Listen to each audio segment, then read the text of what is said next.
Ladies and gents, we are back in the garage. You already know, Cherry the 3-valve back in the garage again for the 75th time this year.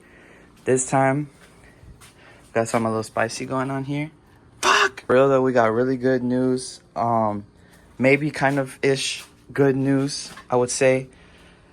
It's gonna be a little bit of a learning curve for me, but I don't know if you watched my last video. I had talked about my transmission taking another shit.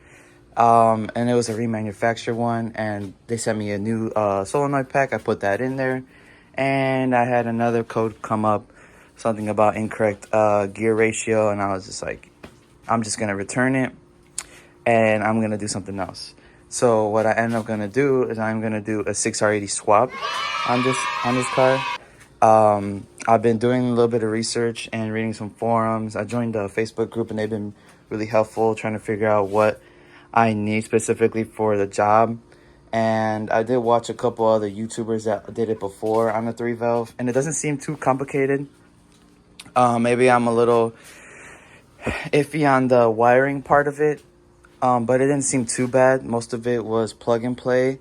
Obviously, you're gonna have to spend that little bit of money to get to that spot. But from what I'm trying to do as of right now, I'm trying to get a 6R80 from a 2012 F-150 4x2 because it's the two-wheel drive.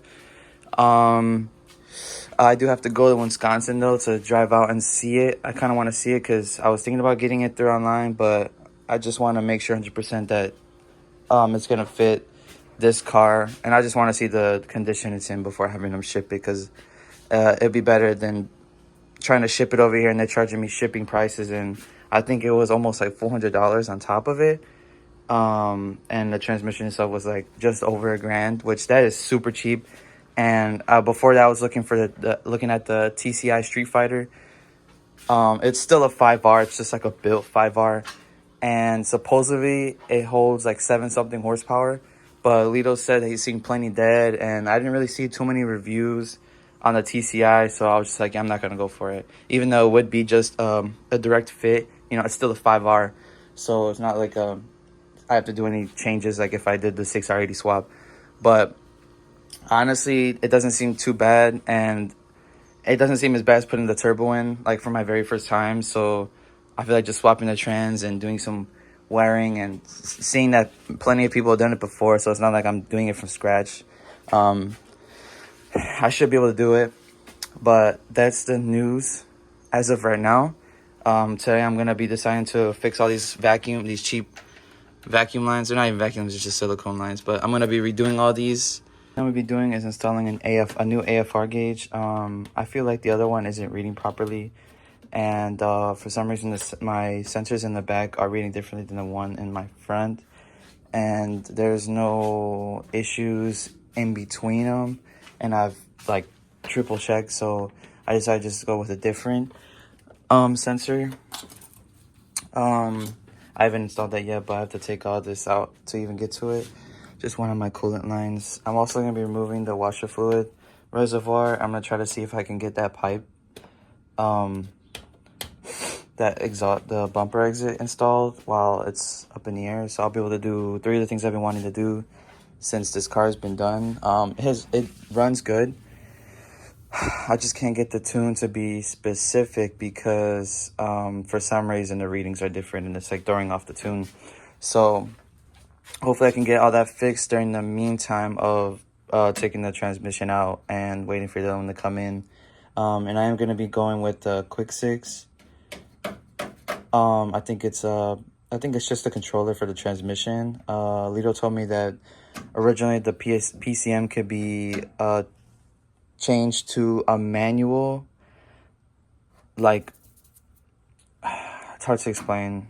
Pretty much the car will think that it's manual while trying to run the Quick 6 controller box for the 6R80 swap.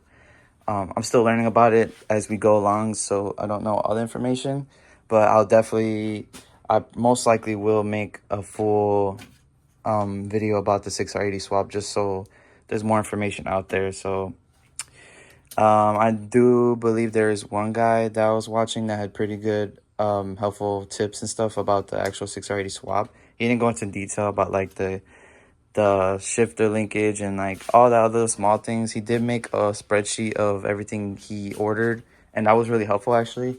But I feel like they could have been a little more, like the most little important details that I wanted to know weren't there. So hopefully I can get those covered too. Most likely that transmission that I want to get is only like an hour, maybe 2 hours away from here. So I do have to wait on a weekday to go, because I think they're closed on the weekends. And it's kind of hard to do because of work, but I'm going to try to see if I can figure something out. Maybe one of these days I can get out early, or if I have a job close by there, I can just stop by real quick.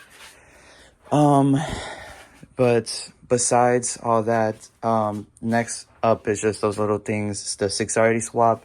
So hopefully you guys can tag along for that one. I'll probably make that a whole nother series again with the turbo. I'm going to try to make it a little more better than I did the information on the turbo, because I feel like I skipped some things on the actual steps I did. I wasn't really trying to make too in-depth, and I wasn't expecting to get too many people to actually follow along, but there is. So hopefully people are interested in the 6R80 swap.